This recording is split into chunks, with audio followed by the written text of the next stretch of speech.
Hey guys, this is my second full day at Disney World, and I wanted to take a chance to reflect on some of the observations I've had about how my dystonia has impacted this trip, or really how this trip has impacted my dystonia. And I've seen both sort of the physical challenges and more the neurological, psychological challenges. So let's get into it.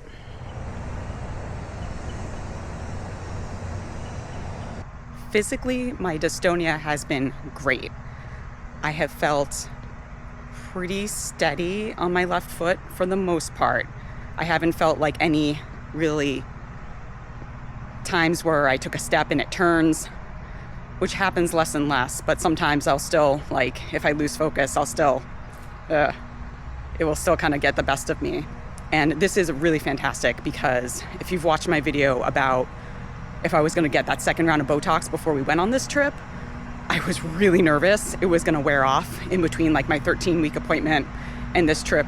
It didn't, and it's going good still.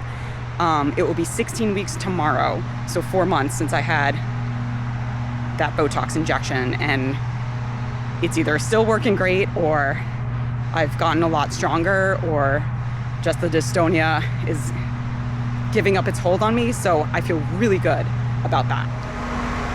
It's so funny.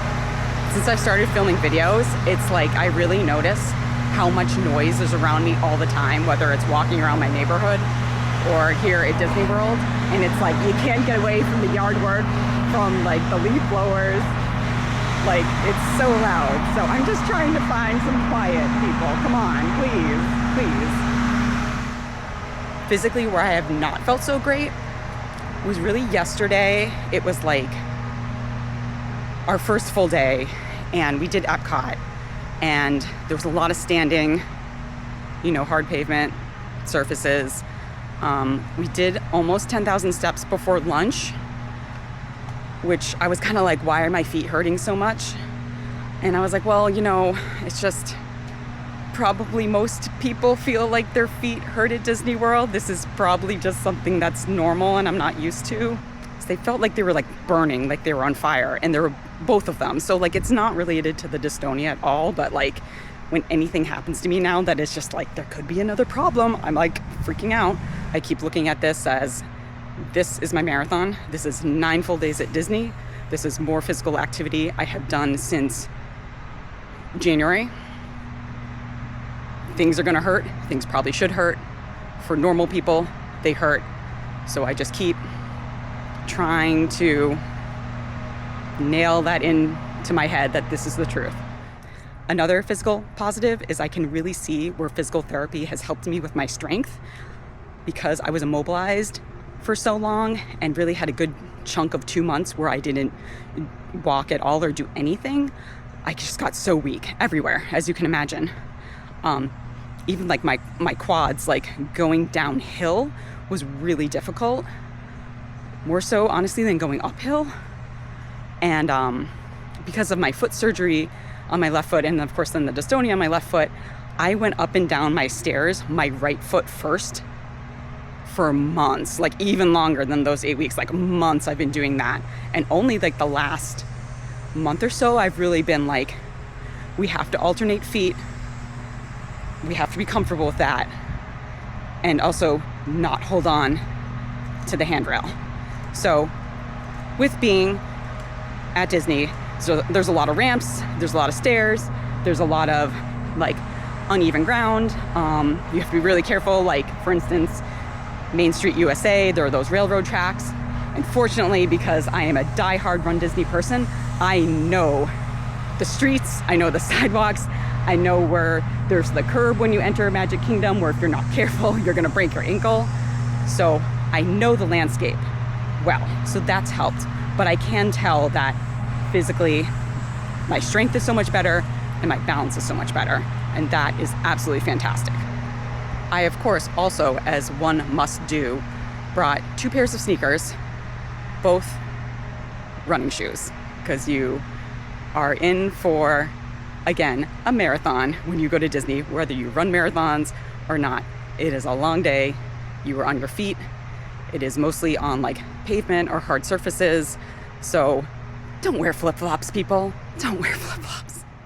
The part that has been most challenging, which I did anticipate, would be the challenging part, but also the part that needed to be challenging for me in my recovery, is kind of like the neurological, psychological part, which is like much harder to explain than the physical part.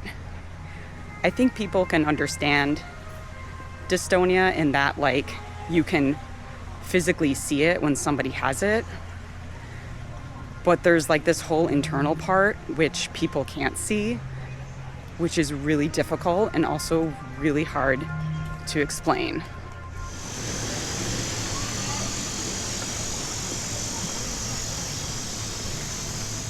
The biggest challenge for me has been walking around the parks and just always being aware of my space and like focusing, walking correctly, not having my ankle turn.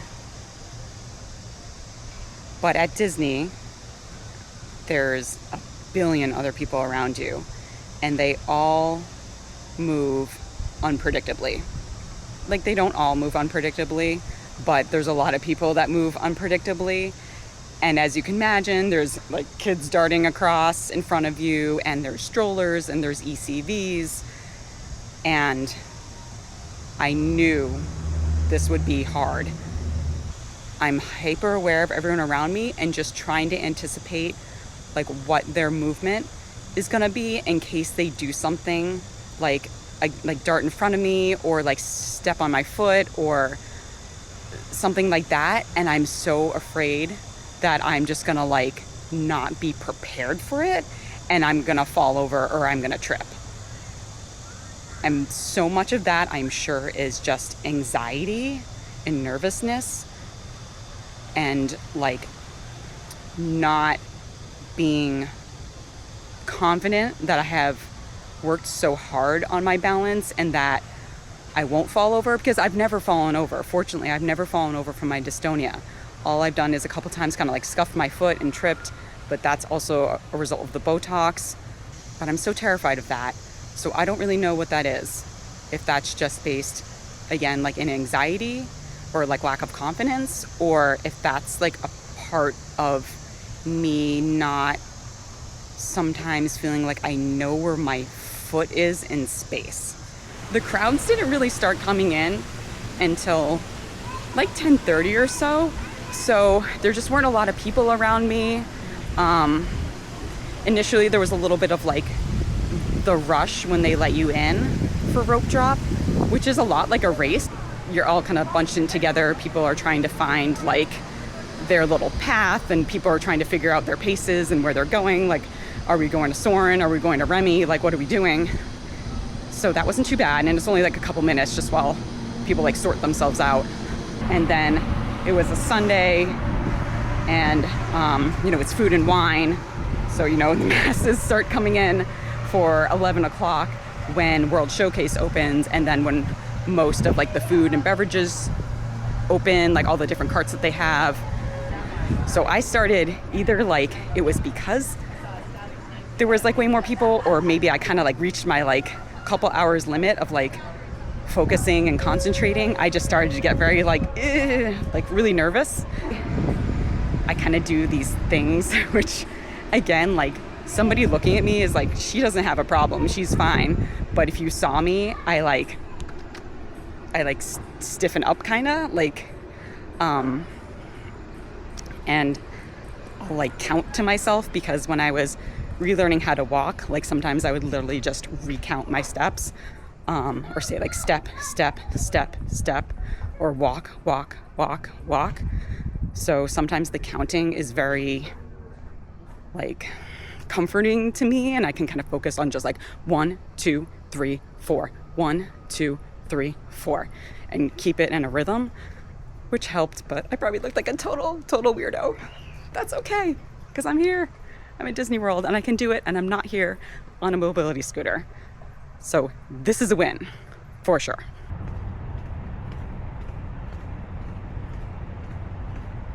Sometimes I feel I want to get like a tattoo of an ankle brace, or like wear like a weird sock or something that looks like an ankle brace, because I'm probably weirding some people out here, because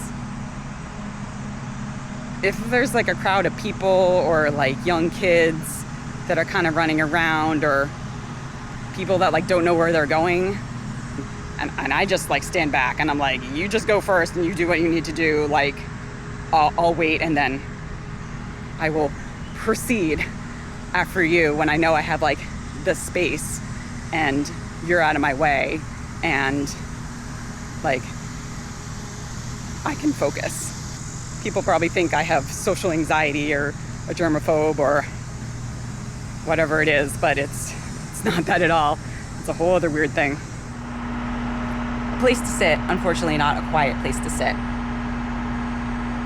I'm sorry for everybody who is here with a baby right now, or a toddler that needs to take a nap. So day 2, a good challenge thus far. Feet are feeling better today. Dystonia is feeling good.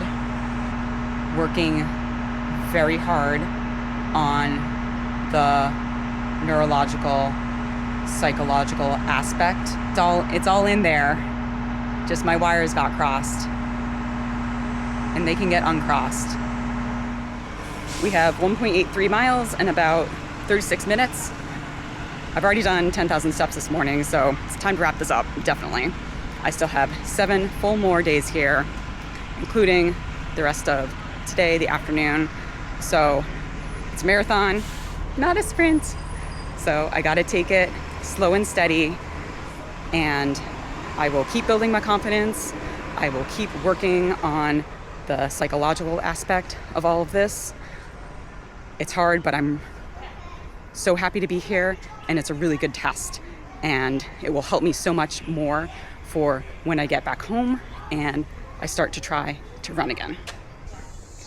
Thanks for watching my video. I hope you enjoyed it.